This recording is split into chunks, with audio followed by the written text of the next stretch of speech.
जय हिंद दोस्तों।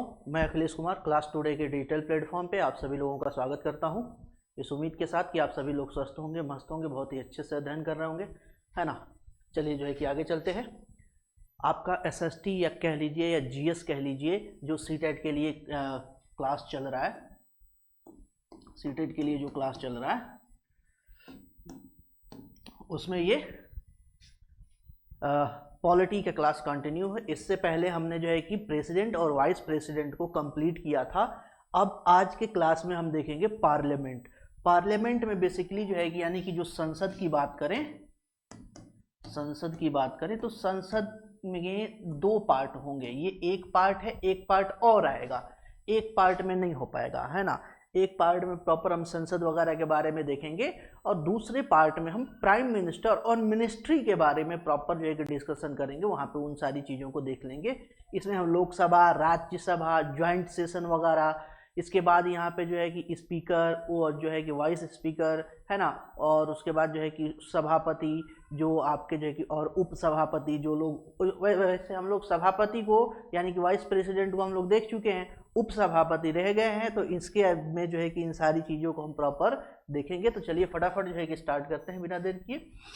यहाँ पे अगर हम बात करें तो ये जो पिक्चर लगी हुई है ये आपके संसद की है, और इसमें ख़ास बात ये है कि ये दोनों संसद की जो है कि पिक्चर लगी हुई है। ये वाला जो है कि जो पिक्चर है संसद का, ये एक्चुअली आपका ओल्ड वाला पार्लियामेंट है, ओल्ड पार्लियामेंट जो राउंड शेप का हुआ होता था।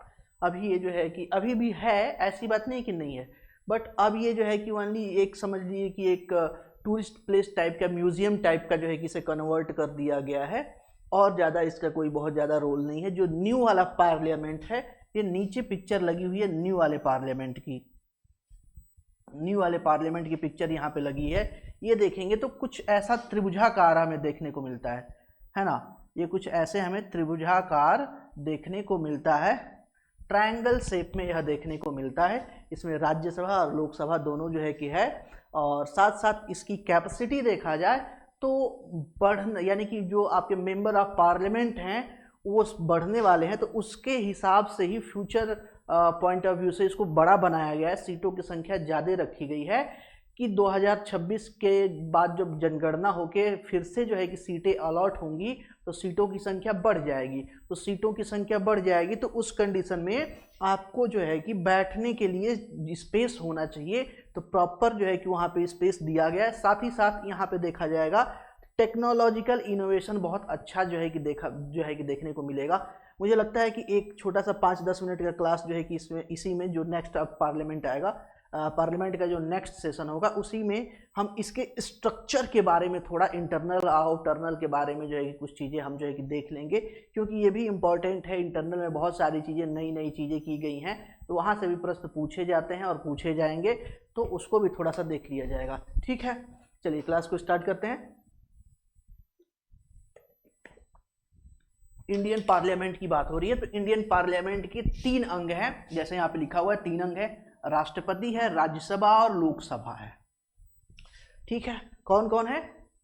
तो पार्लियामेंट यानी कि संसद के 3 जो है कि अंग हैं, 3 अंग हैं और 2 सदन हैं। सदन कितने हैं? देखिए संसद के कितने सदन? 2 सदन। कौन कौन से? राज्यसभा और लोकसभा सभा, सभा, ये आपके सदन है, सदन है ना। संसद के 2 सदन, लोकसभा और राज्यसभा। संसद के अंग कितने हैं? 3 अंग हैं। कौन कौन से? राष्ट्रपति, राज्यसभा और लोकसभा, ये 3 जो है कि यहाँ पे देखते हैं। राज्यसभा की अब बात करते हैं, तो राज्यसभा को उच्च सदन कहा जाता है। क्या कहा जाता है? उच्च सदन। अब यहाँ पे उच्च सदन कहने का जो है कारण क्या है? जैसे आपका ये राज्यसभा का पिक्चर लगा हुआ है, ये एक्चुअली आपके राज्यसभा का ही पिक्चर है, राज्यसभा का ही पिक्चर है ना। तो राज्यसभा को उच्च सदन कहा जाता है। क्या बोला इसको, क्या क्या कहा जाता है? इसे उच्च सदन कहा जाता है, उच्च सदन कहा जाता है। साथ ही साथ आपका जो है कि अस्थाई सदन कहा जाता है, अस्थाई सदन कहा जाता है, सदन, अस्थाई सदन कहा जाता है। पढ़े लिखे लोगों का सदन कहा जाता है, पढ़े लिखे लोगों का सदन कहा जाता है ना। क्या क्या बोला जाता है, इसे उच्च सदन भी बोला जाता है, अस्थाई सदन भी बोला जाता है, पढ़े लिखे लोगों का सदन भी बोला जाता है, और राज्यसभा तो इसका नाम है ही है ना। यहाँ पे देखा जाए तो इसके बारे में देखें तो इसकी पावर जो है ना थोड़ा सा जो है कि लोकसभा से कम पावर होती है। लोकसभा से क्या होती है, कम पावर होती है। यहाँ पे जो लोग बैठते हैं वहाँ उनका भी इलेक्शन जो है कि लोकसभा के इलेक्शन के सीटों के बेस पे ही यहाँ पे जो है कि होता है। ये आगे चलेंगे। अब यहाँ पे देख लीजिए, इसे बुजुर्गों का सदन भी कहा जाता है। बुजुर्गों की भी राज्यसभा को बुजुर्गों की सभा भी कहा जाता है, यानी कि बुजुर्गों की सभा है ना, ओल्ड हाउस भी कहा जाता है, बुजुर्गों की सभा भी कही जाती है। ठीक है, ये सारा कहा जाता है। कहा क्यों जाता है कि यहाँ पे जो लोग बैठते हैं उनके जो है कि मेंबर ऑफ पार्लियामेंट बनने की एज जो है कि ज़्यादा होती है। साथ ही साथ देखेंगे कि वो पढ़े लिखे होते हैं, अलग अलग जो है कि सेक्टर्स होते हैं, है ना। ये सारी बातें जो है कि यहाँ पे देखने की बात करते हैं। वैसे ही लोकसभा के बारे में बात करें तो लोकसभा को निम्न सदन कहा जाता है। निम्न सदन के अलावा देखा जाए तो इसे जो है कि आपका अस्थाई सदन, अस्थाई सदन कहा जाता है, अस्थाई सदन कहा जाता है। उसके बाद जो है कि आपका निम्न हो गया, जनता का सदन कहा जाता है, जनता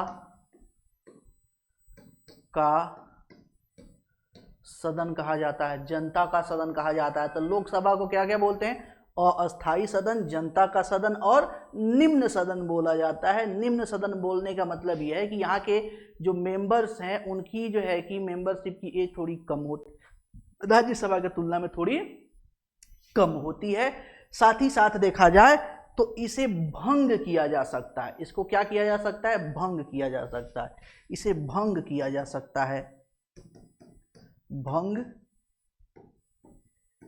किया जा सकता है, इसे भंग किया जा सकता है। जबकि राज्यसभा को भंग नहीं किया जाता है ना। इसको देखेंगे तो इसका कार्यकाल 5 वर्ष का होता है। कितने वर्ष का होता है, लोकसभा का कार्यकाल कितने वर्ष का होता है, 5 वर्ष का। लोकसभा का कार्यकाल 5 वर्ष का होता है। राज्यसभा का कार्यकाल देखेंगे तो इसका कार्यकाल आपका 6 वर्ष का होता है। 6 वर्ष का कार्यकाल क्या होता है, 6 वर्ष का कार्यकाल होता है। किनका, सदस्यों का, राज्यसभा के सदस्यों का कार्यकाल कितना होता है, 6 वर्ष का होता है। और प्रति वर्ष या कह लीजिए कि प्रति 2 वर्ष पे, प्रति 2 वर्ष पर 1/3 सदस्यों को हटाया जाता है, बदला जाता है। देखिए हर 2 साल पे क्या होगा, राज्यसभा के 1/3 जो है कि सदस्यों को हटाया जाएगा और उनके स्थान पे नए सदस्यों को जो है कि वहां पे इलेक्ट किया जाएगा। तो इस तरीके से जो है कि 6 वर्ष जो है कि क्या होता है, 6 वर्ष सदस्यों का कार्यकाल होता है। जबकि राज्यसभा का कार्यकाल देखेंगे तो अनंत होता है, अनंत होता है, अनंत। इसका कोई फिक्स ही नहीं है, तभी तो भंग नहीं होती है ना, भंग नहीं होती है, इसीलिए तो ये अस्थाई सदन है। ये बात यहाँ पे ध्यान दीजिएगा। अब यहाँ पे ये राज्यसभा को अस्थाई सदन, ये मैंने आपको बता ही दिया है ना। राज्यसभा को 1/3 सदस्यों का, 1/3 सॉरी, ये जो मैंने अभी आपको बताया, 1/3 सदस्यों को प्रत्येक 2 वर्ष पे अपना कार्यकाल पूरा होने पे क्या होता है, सेवानिवृत्त किया जाता है और उनके जगहों पे जो है कि नए सदस्यों को फिर से नामित किया जाता है। ये बात यहाँ पे आती है। राज्यसभा के सदस्यों का कार्यकाल कितना होता है, 6 वर्ष का होता है। ये ऑलरेडी मैंने जो है कि आपको उधर ही बता दी। अच्छा एक चीज और थोड़ा सा ध्यान दीजिएगा, एक चीज और यहाँ पे ध्यान दीजिएगा थोड़ा, ये जो इसका कलर है ना, कलर, इसका कलर थोड़ा सा देखिएगा, थोड़ा सा कलर रेडिश कलर है, रेडिश कलर है ना। थोड़ा सा लालिमा जो है कि यहाँ पे आ रहा है, थोड़े से यहाँ पे चेयर वगैरह देखेंगे तो रेड चेयर लगी हुई है, नीचे का जो फ्लोर देखेंगे वो भी रेड कलर का जो हमें दिख रहा है, और पीछे वाला जो है वो आपका लाइट ऑरेंज कलर बोल लीजिए, या जो है कि ये जो भी कलर है इसको भी थोड़ा सा ध्यान दीजिएगा। तो ये कलर थोड़ा सा ध्यान दीजिए कि रेडिश कलर का है, क्योंकि कई बार जो है कि एग्जाम्स में कलर पूछ दिया है कि फ्लोर का या जो वहाँ पे जो मैट लगी हुई है मैट का कलर क्या है ना। तो कलर थोड़ा सा इस चीज़ को ध्यान रखिएगा, क्योंकि कई एग्जाम्स में ये कलर पूछ दिया जाता है ना। चलिए, राज्यसभा के 12 सदस्यों का नॉमिनेशन किसके द्वारा होता है? राष्ट्रपति द्वारा होता है। इसीलिए तो कहा गया था कि जो आपके नॉमिनेटेड है ना, नॉमिनेटेड मेंबर्स हैं, नॉमिनेटेड मेंबर्स जो है कि आपके राष्ट्रपति के चुनाव में भाग नहीं लेंगे, लेकिन उपराष्ट्रपति के चुनाव में भाग ले सकते हैं।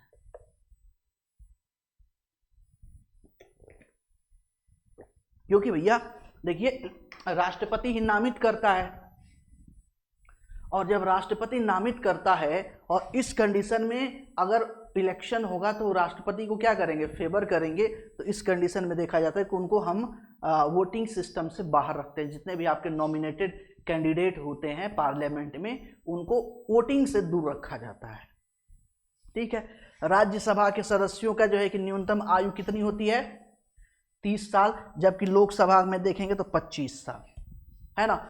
इसीलिए राज्यसभा को उच्च सदन या बुजुर्गों का सदन या जो है कि बोला जाता है, या पढ़े लिखे लोगों का सदन। पढ़े लिखे लोगों का सदन इसलिए बोला जाता है, यहाँ के 4 मेन सेक्टर दिए गए हैं, 4 मेन सेक्टर से लोगों को सेलेक्ट किया जाता है, उसी सेक्टर के लोगों को यहाँ पे क्या किया जाता है? नॉमिनेट जो है कि आपको इलेक्ट किया जाता है, इसलिए इन्हें पढ़े लिखे लोगों का सदन कहा जाता है।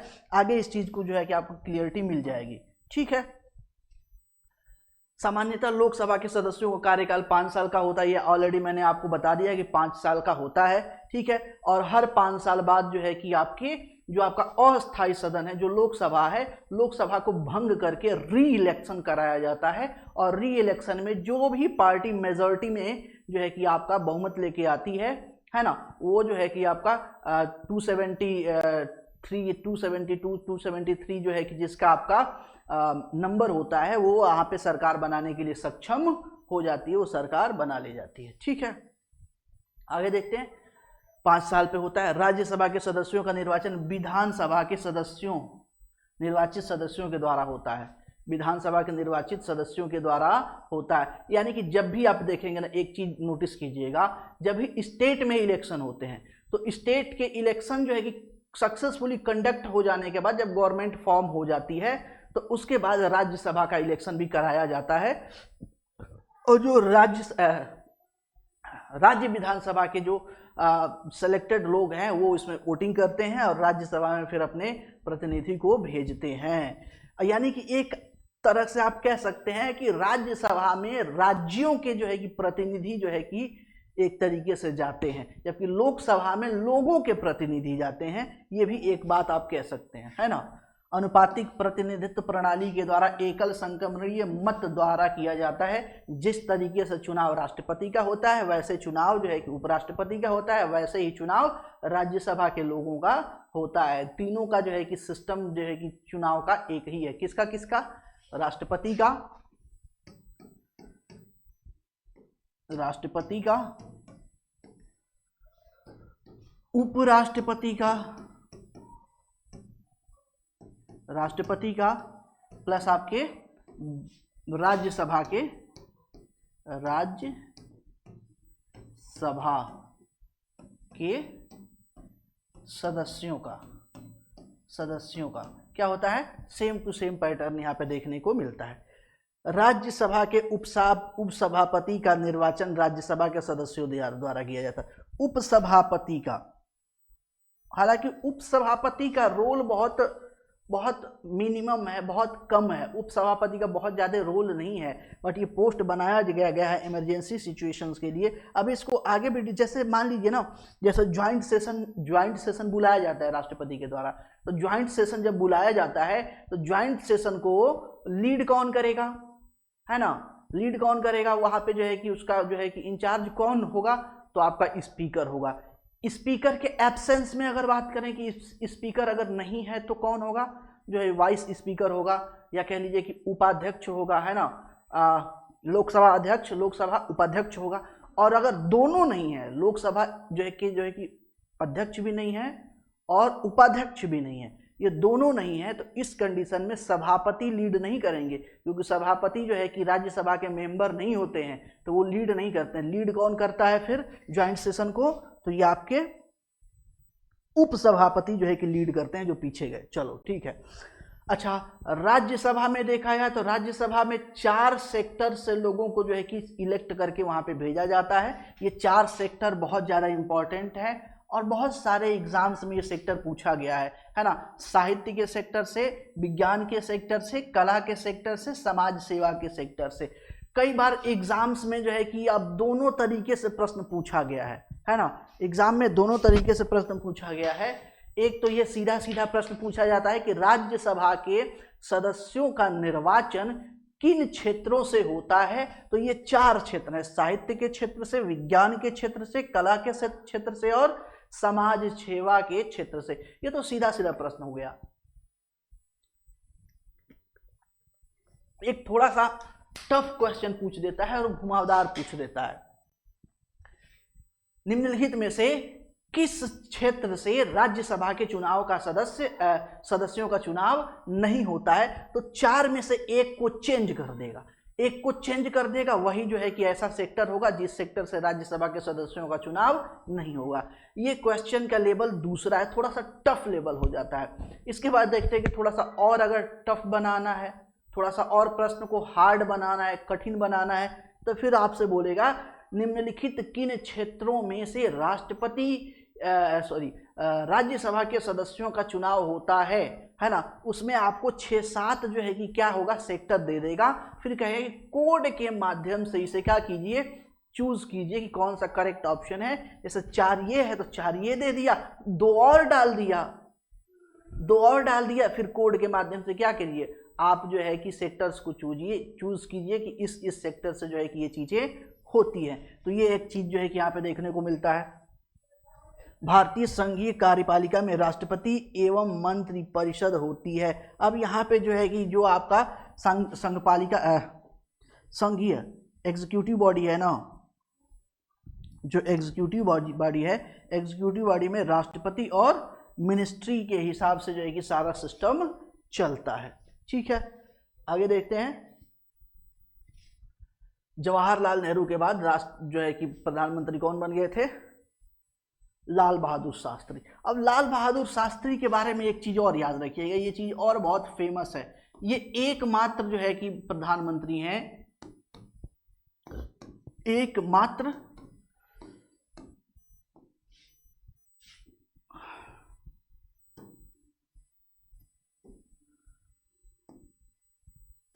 प्रधानमंत्री जिनकी मृत्यु भारत से बाहर हुई है। कहां पे, ताशकंद में, ताशकंद में हुई है। कहां पे हुई है, ताशकंद में हुई है। और ये मिस्ट्री है, ये क्या है, मिस्ट्री है। जैसे हम लोग पढ़ते हैं ना, आप लोगों ने पढ़ा होगा, सुना होगा कि जो है कि क्या कहते हैं कि स्वतंत्रता के बाद जो है कि सुभाष चंद्र बोस जो है कि क्या हो रहे थे, जा रहे थे, फ्लाइट से जा रहे थे, फ्लाइट दुर्घटनाग्रस्त हो गई और सुभाष चंद्र बोस की क्या हो गई, मृत्यु हो गई। ये बात जो है कि आप लोगों ने सुना होगा।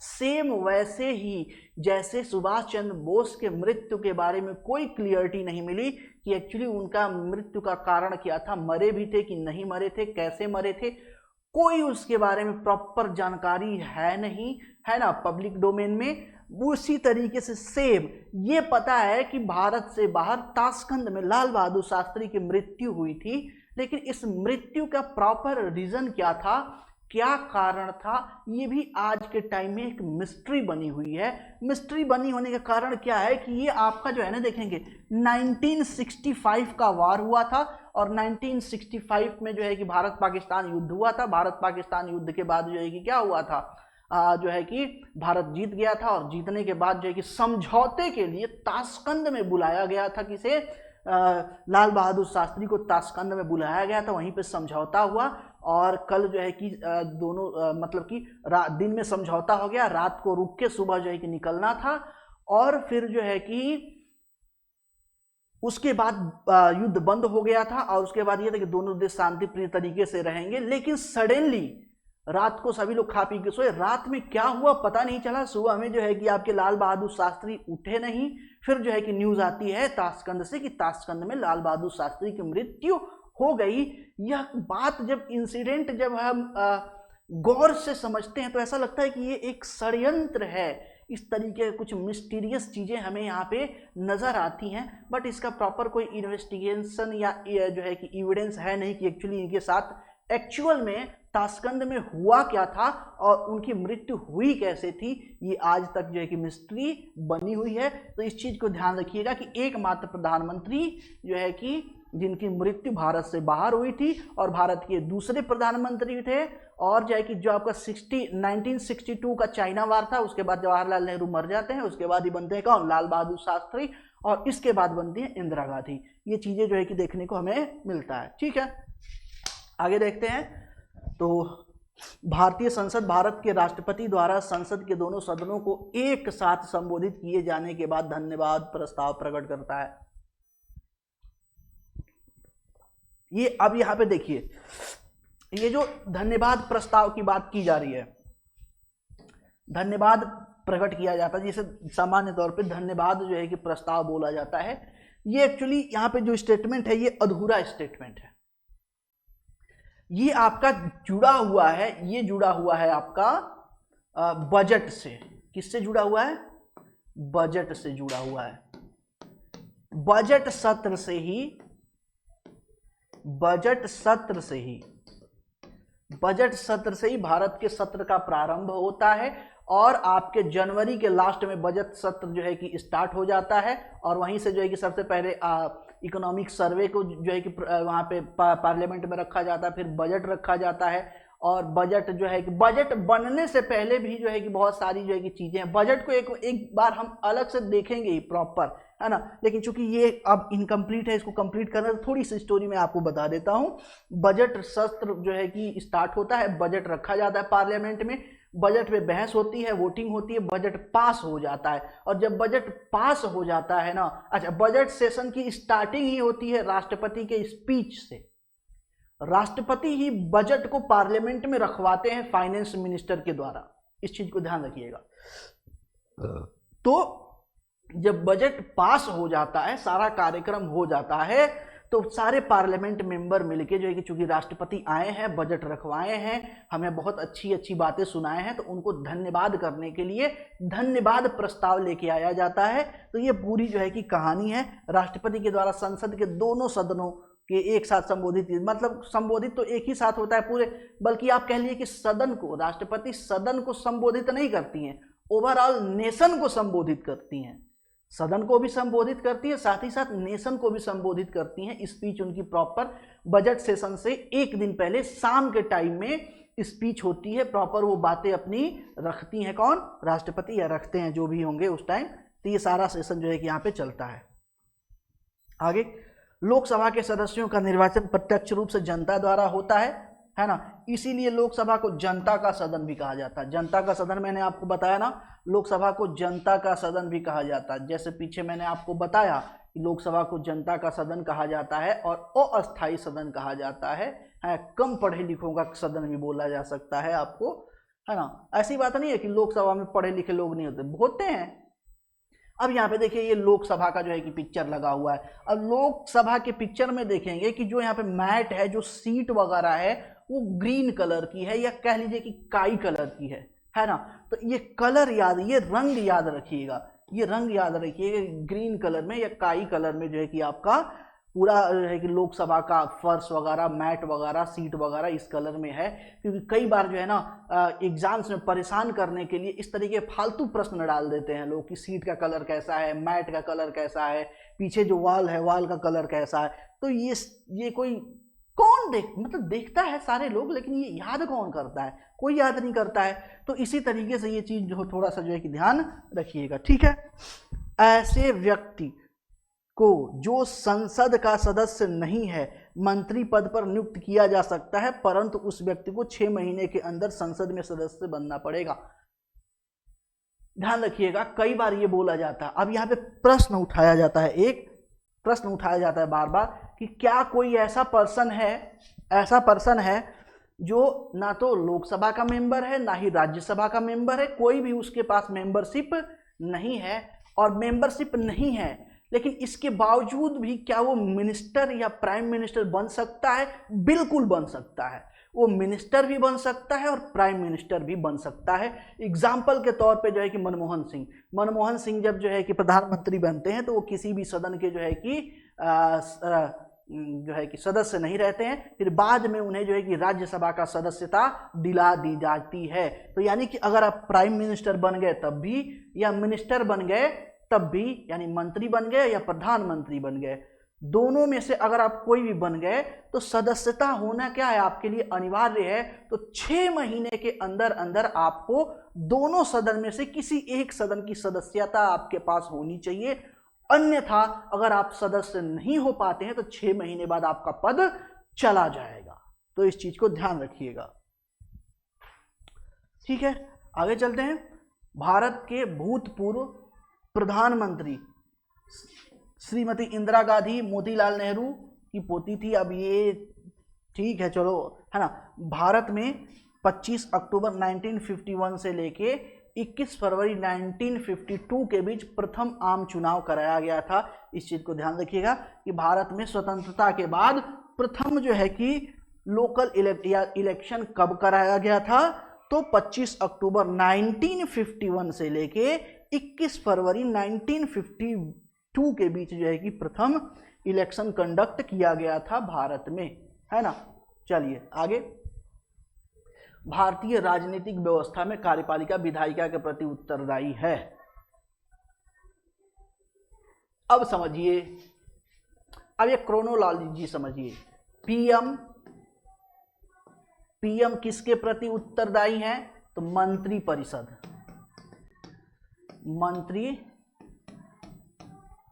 है, मंत्री परिषद के प्रति उत्तरदायी है। मंत्री परिषद किसके प्रति उत्तरदायी है?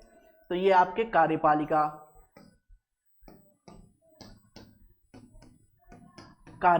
के प्रति उत्तरदायी है। कार्यपालिका किसके प्रति उत्तरदायी है? विधायिका के प्रति। विधायिका किसके प्रति उत्तरदायी है? जनता के प्रति।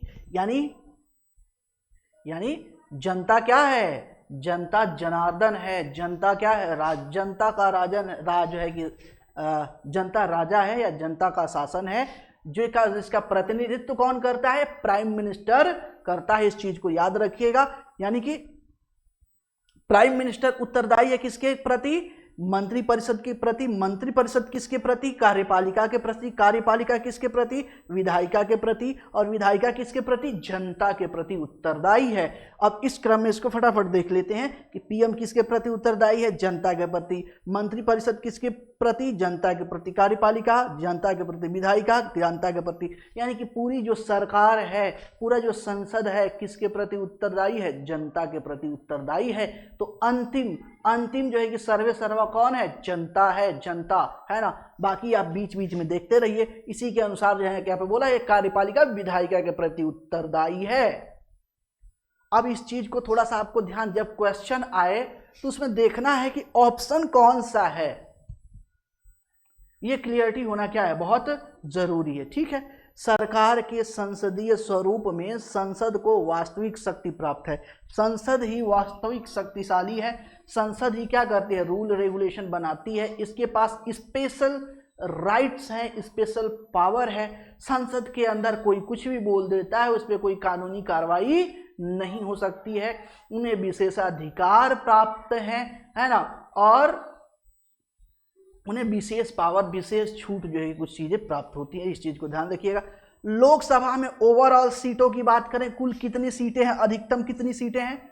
तो अधिकतम जो है कि 550 सीटें हैं। अधिकतम 550 सीटें हैं। चुनाव कितने पर होता है? चुनाव जो है आपका 543 है ना, पे चुनाव होता है। बाकी जो है कि जो जम्मू कश्मीर वाला जो पार्ट है, जम्मू कश्मीर वाला जो पार्ट है, जम्मू कश्मीर में जो है जो पार्ट पाक ऑक्युपाई जो है कि पीओके है, पाक ऑक्युपाइड कश्मीर है, वो जो पार्ट है उसके लिए बाकी सीटें छोड़ दी गई हैं। बाकी जो सीट आपके मनोनीत सदस्यों के लिए है उनके लिए सीटें हैं, तो उन सीटों को हटा करके कितनों सीटों पे चुनाव होता है, तो 543 सीटों पर चुनाव होता है।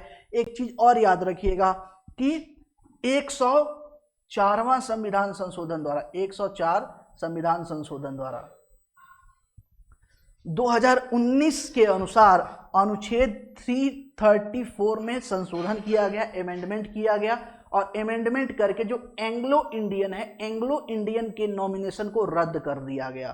किसको रद्द किया गया? एंग्लो इंडियन, यहां पे लिखा होगा एंग्लो इंडियन के सदस्यों को रद्द कर दिया गया, जिसके अनुसार लोकसभा में 2 सीट और राज्यसभा में देखा जाए तो 1 सीट पे एंग्लो इंडियन को क्या किया जाता था? नॉमिनेट किया जाता था राष्ट्रपति के द्वारा। इस सिस्टम को खत्म कर दिया गया है। क्या किया गया है? खत्म कर दिया गया है। कब जो है कि 104वां संविधान संशोधन 2019 में, लेकिन लागू कब से हुआ है? जनवरी 2020 से लागू हुआ है। इस चीज को ये लागू कब से हुआ है? 2020 से लागू हुआ है। इस चीज को भी ध्यान रखिएगा, ठीक है। संसद में सामान्यतः आम बजट 28 फरवरी को पेश किया जाता था।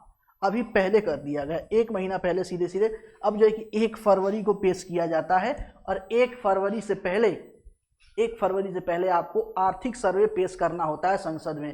साथ ही साथ एक चीज और यहाँ पे ध्यान रखिएगा, अगर मान लीजिए संडे है या शनिवार है, मान लीजिए 1 फरवरी का दिन है, तो 1 फरवरी के दिन को मान लीजिए कि संडे पड़ रहा है या फिर सैटरडे पड़ रहा है, तो इस कंडीशन में संडे और सैटरडे के कंडीशन में अब वहां पे बजट पेश नहीं किया जाएगा, वो 1 दिन आगे चला जाएगा, यानी 2 फरवरी को चला जाएगा। ये एक ट्रेडिशन है, एक जो है कि एक मान्यता, चूंकि भारतीय यानी कि भारतीय कल्चर में देखा जाए तो भारतीय कल्चर में संडे को और जो है कि शनिवार को अच्छा दिन नहीं माना जाता है।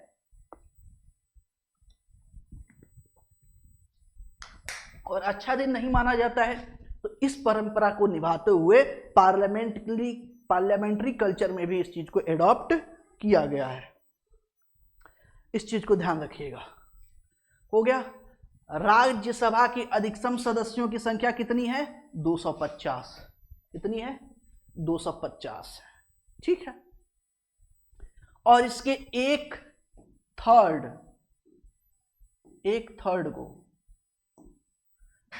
को प्रति 2 वर्ष पे क्या किया जाता है? छटनी की जाती है, रिटायर किया जाता है, और फिर उनके जगह पे दूसरे लोग यानी कि दूसरे मेंबर, दूसरे सदस्य वहां पे आ जाते हैं, ठीक है। अब जो है कि यहाँ पे जो पार्लियामेंट्री सेशन चलता है, पार्लियामेंट्री सेशन में एक 0 आवर होता है, 0 आवर। जब हम बजट पढ़ेंगे ना तो वहां थोड़ा सा इसको डिटेल में पढ़ेंगे। जब बजट पढ़ेंगे तो वहां पे मैं इस चीज को थोड़ा सा डिटेल में बताऊंगा, है ना। 0 आवर होता है। 0 आवर के बारे में सबसे पहले जो है कि याद ध्यान दीजिए, ये भारतीय संसदीय प्रणाली की देन है। भारतीय संसदीय प्रणाली की देन है। सबसे पहले क्या है ये? तो भारतीय संसदीय प्रणाली की देन है। ये एक्चुअली मीडिया द्वारा दिया गया। किसे? भारतीय मीडिया द्वारा ये शब्द जो है कि गढ़ा गया है, और इसे टेक्निकल पार्लियामेंट्री कल्चर में इसे एडॉप्ट कर लिया गया, शून्यकाल। और ये चलता कब से कब तक है? तो 12 बजे से लेके 1 बजे तक के बीच के 1 घंटे का जो कार्यकाल है उसे शून्यकाल या 0 आवर्स के नाम से जाना जाता है। इस चीज को ध्यान रखिएगा। एक चीज और, जो लोकसभा का स्पीकर होता है, अध्यक्ष होता है, जब किसी भी मुद्दे पे वोटिंग की जाती है तो वो वोट अपना नहीं देता है, सामान्य तौर पे वोट नहीं देता है। इस चीज को ध्यान रखिएगा। क्या ध्यान रखना है कि जब भी लोकसभा में किसी भी मुद्दे पर मतदान होता है, मत का जो है कि यानी वोटिंग चलती है, तो उस वोटिंग में स्पीकर अपना वोट नहीं देता है। स्पीकर वोट कब देगा? जब वोटिंग हो गई, किसी बिल के लिए वोटिंग हुई और उस वोटिंग में जो है कि आपका जो है क्या बोलते हैं कि पक्ष और विपक्ष दोनों इक्वल आ गए, तो निर्णायक मत कौन देता है? स्पीकर देता है। इस पे प्रश्न सीधा सीधा पूछा जाता है कि संसद में, लोकसभा में निर्णायक मत देने का अधिकार किसके पास है या शक्ति किसके पास है? तो निर्णायक मत देने का, निर्णायक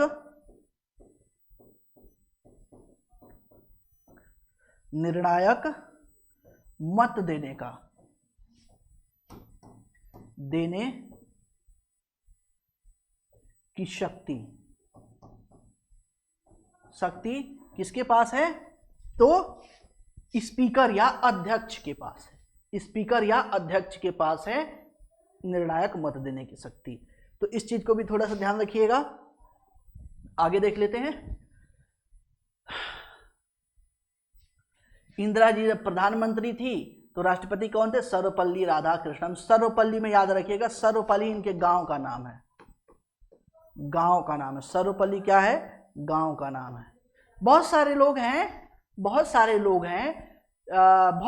लोगों के कल्चर में देखा जाता है कि वो अपने नाम के आगे अपने गांव का या फिर पीछे जो है कि अपने गांव का नाम लगाते हैं, क्योंकि वह जो है कि एक क्षेत्र विशेष से होते हैं, तो वो अपनी आइडेंटिटी जो है कि नहीं खोना चाहते हैं, इसके लिए उस क्षेत्र विशेष या गांव विशेष का नाम जोड़ते हैं।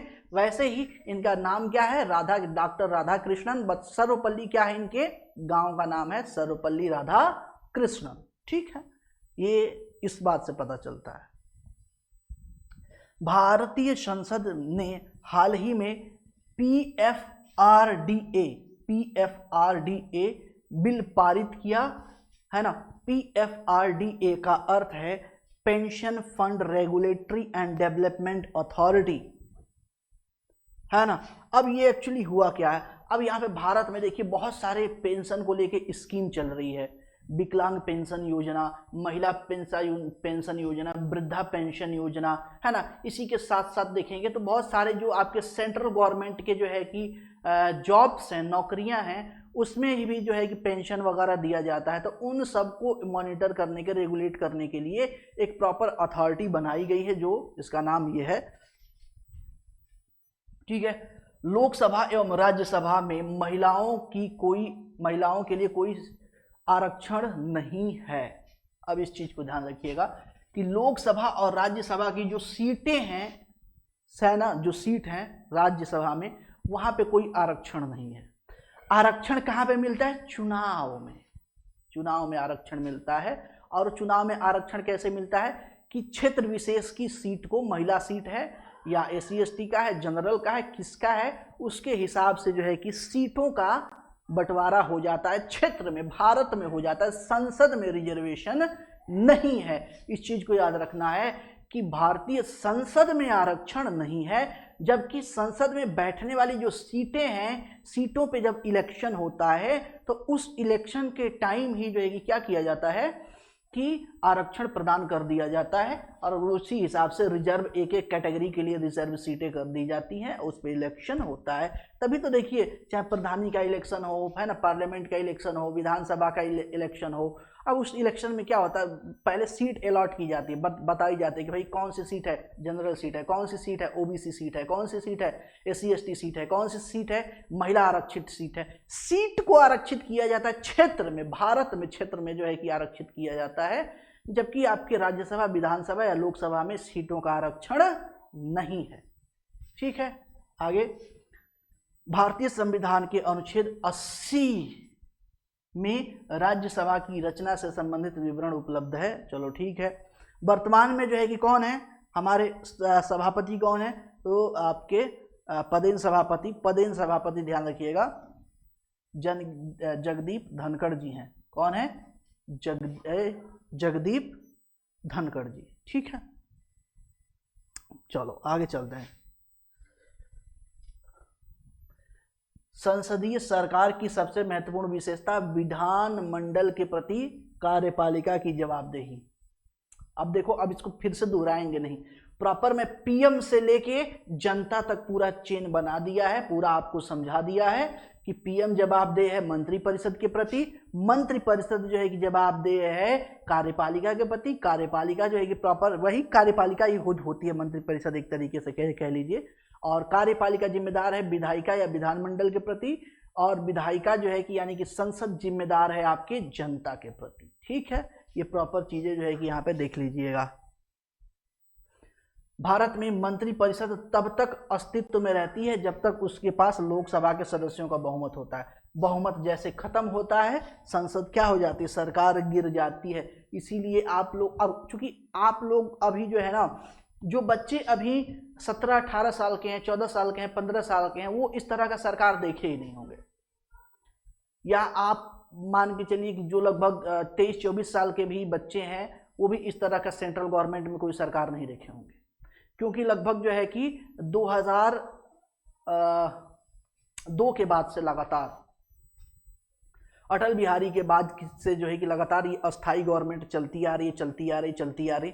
यहाँ पे सरकार गिरने और टूटने का जो है कि सिस्टम नहीं चला है, सामान्य तौर पे अस्थाई रही है। हाँ, समर्थन लोग बाहर से देते हैं, नहीं देते हैं, ये अलग मुद्दा हो जाता है। ठीक है, चलिए, यदि लोकसभा का अध्यक्ष अपने कार्यकाल से पहले अपना पद त्यागना चाहता है तो वो त्यागपत्र लोकसभा के उपाध्यक्ष को देगा। किसे देगा? उपाध्यक्ष को देगा। उपाध्यक्ष जो है कि संसद को अवगत कराएगी कि भाई अध्यक्ष साहब क्या हुए हैं, अपना त्यागपत्र दे दिए हैं। ठीक है, भारतीय संविधान अनुच्छेद 253 संसद को अंतर्राष्ट्रीय समझौते को लागू कराने हेतु कानून बनाने का अधिकार है। इंटरनेशनल लॉ जो भी हैं उससे रिलेटेड जो भी कानून बनाने और उसे इम्प्लीमेंट करने का पावर किसके पास? संसद। किसी भी प्रकार के कानून विधि है ना, लॉ लेके आने का राइट या कह लीजिए अथॉरिटी या पावर किसके पास है? पार्लियामेंट के पास है। आगे देख लेते हैं। लोकसभा 2024 का इलेक्शन हुआ। 2024 में देखते हैं तो भारतीय जनता पार्टी सबसे अधिक संख्या में जो है कि सीट लेके आती है। अब इसमें 5 देखिए, अब यहाँ पे टॉप 5 पार्टियों को ही हमने ले रखा है। वैसे पार्टियां बहुत सारी है, सबके बारे में जानने की जरूरत नहीं है। टॉप 5 के बारे में जानिए। सबसे बड़ी पार्टी निकल के आती है बीजेपी। बीजेपी के पास तो कुल कितने सीटें हैं जो इस समय अभी केंद्र में जो है कि सरकार बनाए बैठी है? उसके पास कुल जो है कि आपके 240 सीटें हैं। यानी मेजॉरिटी से देखा जाए, मेजॉरिटी से 273 के आसपास का से देखा जाए तो ये अभी कम है। अप्रॉक्स जो है कि 32-33 सीटें क्या हैं, कम है। बट इनके जो सहयोगी दल हैं,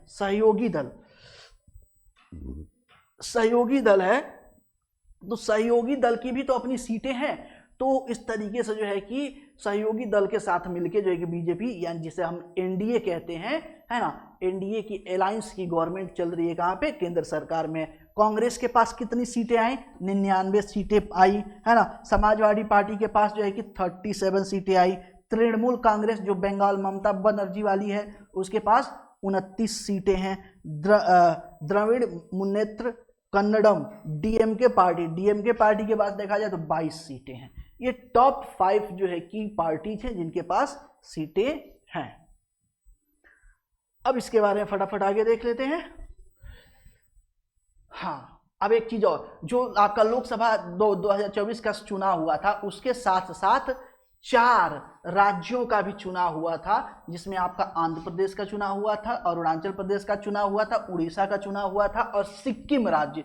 इन 4 राज्यों का भी चुनाव हुआ था। यानी कि 2024 लोकसभा इलेक्शन के साथ साथ 4 राज्यसभा के जो है कि के लिए भी चुनाव कराया गया था। ये 4 नाम याद रखिएगा, कई बार ये चीजें पूछ ली जाती हैं, है ना। लोकसभा में विरोधी दल के नेता को केंद्रीय कैबिनेट का दर्जा प्राप्त होता है। क्या होता है?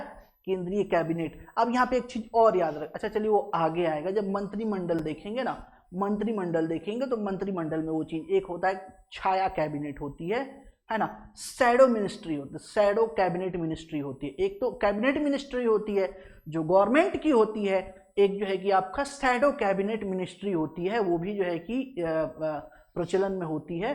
तो उसके बारे में चूंकि जब मिनिस्ट्री सिस्टम देखेंगे तो उस चीज़ को वहाँ पे देखेंगे। अभी मिनिस्ट्री सिस्टम नहीं देख रहे हैं, इसको यहाँ पे छोड़ देते हैं। एच.डी. देवगौड़ा के बाद इंद्र कुमार गुजराल भारत के प्रधानमंत्री बने थे। ये कभी कभी जो है कि कई बार पूछा गया है इस तरह का प्रश्न, तो इसलिए फैक्ट के रूप में इसको मैंने डाल दिया है ना। लोकसभा की सबसे ज्यादा सीटों की बात करें तो लोकसभा की सबसे ज्यादा सीटें कहाँ पे हैं? तो ये उत्तर प्रदेश में है, उत्तर प्रदेश में।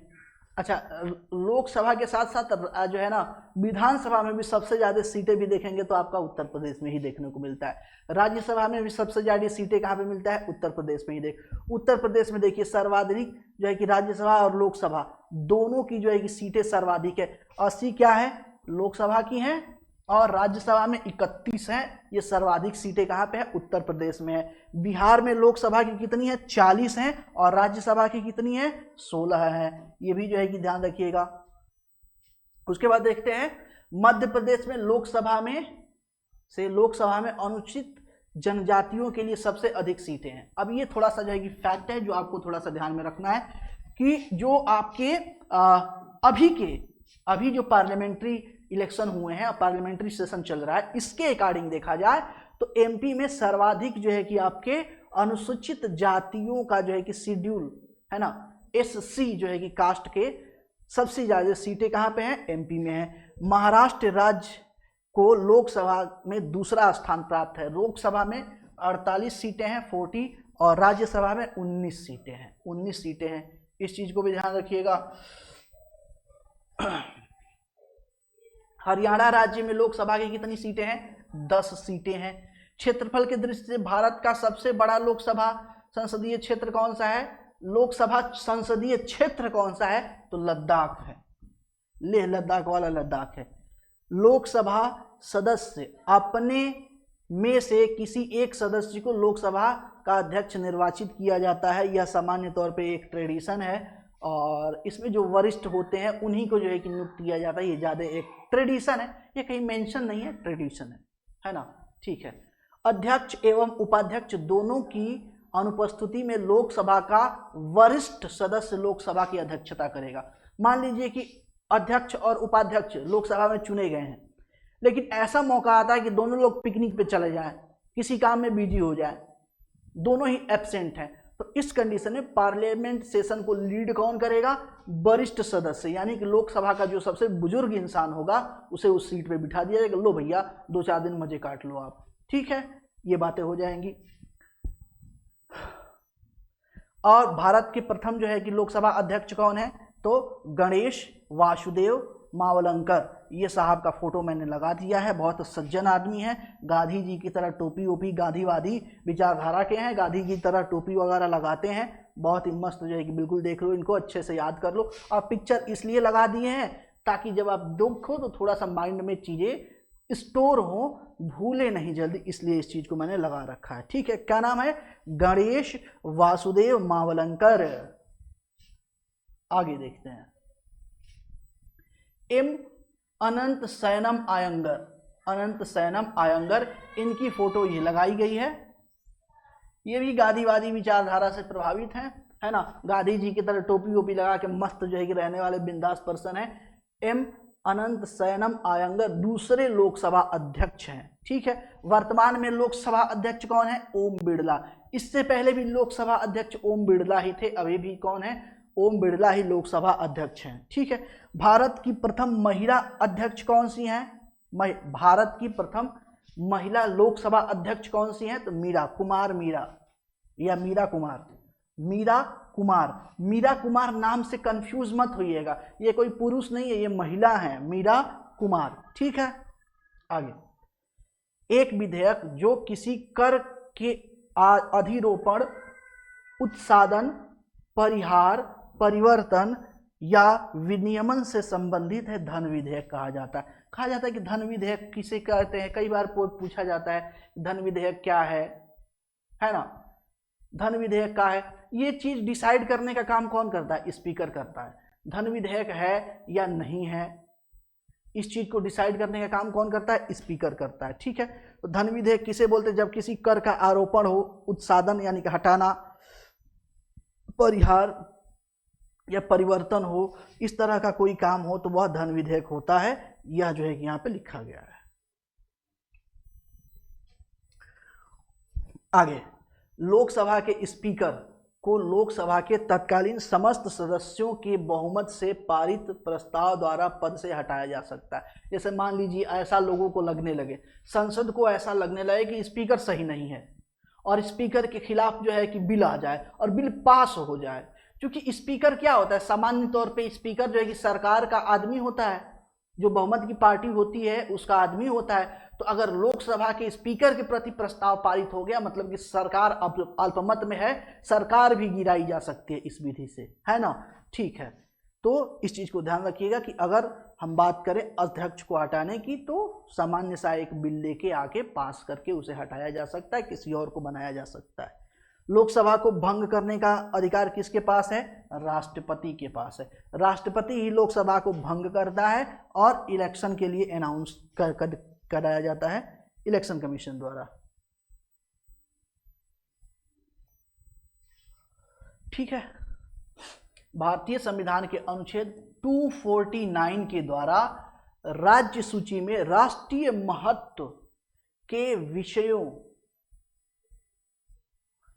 के संबंध में विधि निर्माण की शक्ति संसद को प्राप्त है। अब राज्य सूची में बहुत सारे जो है कि क्या है सब्जेक्ट हैं। देखिए, अब सूची की बात करते हैं तो सूची 3 है आपका, केंद्र जो है कि संघ सूची, राज्य सूची और समवर्ती सूची। केंद्र सूची के विषय पे केंद्र सरकार जो है कि कानून बनाती है, राज्य सूची के विषय पे राज्य कानून बनाता है, और जो है कि आपका जो कॉमन है ना, तो उसमें जो है कि राज्यसभा और लोकसभा दोनों जो है कि कानून बनाते हैं। जो कंकरेंट लिस्ट होती है उस पर दोनों कानून बनाते हैं। लेकिन अगर क्लेश हो तो केंद्र का कानून मान्य होगा, या फिर राज्य जो है कि सहमति दे दे केंद्र को कि आप इस विषय पे कानून बनाइए, तो राज्य के विषय पे भी कानून बनाने का शक्ति किसके पास है? संसद के पास है, बशर्ते राज्य उसे अनुमति दे दे, है ना। लोक लेखा समिति, पब्लिक अकाउंट कमेटी के अध्यक्ष लोकसभा अध्यक्ष द्वारा मनोनीत होते हैं। ठीक है, जम्मू कश्मीर, दिल्ली और पौंडीचेरी 3 ऐसे यूटी हैं, यूनियन टेरिटरी हैं, जहां पे विधानसभा है। क्या है? जहां पे विधानसभा है। ध्यान दीजिएगा, 3 ही ऐसे यूटी हैं, यानी केंद्रीय प्रदेश हैं, है ना, केंद्र शासित प्रदेश हैं, जहां पे आपके विधानसभा है। कौन कौन सा? जम्मू कश्मीर, दिल्ली और पौंडीचेरी, ये 3 जो है कि यहाँ पे देखने को मिलते हैं। ठीक है, अब यहाँ पे जो है कि प्रधानमंत्री की बात करना है ना। तो अभी जो है कि हम यहाँ पे इतना ही रहने देते हैं। प्रधानमंत्री और मिनिस्ट्री सिस्टम के बारे में हम नेक्स्ट क्लास में जो है कि देखेंगे, है ना। तो आज की क्लास में इतना ही रहने देते हैं, मिलते हैं आपसे नेक्स्ट क्लास में। आज के लिए धन्यवाद। ठीक है, चलिए।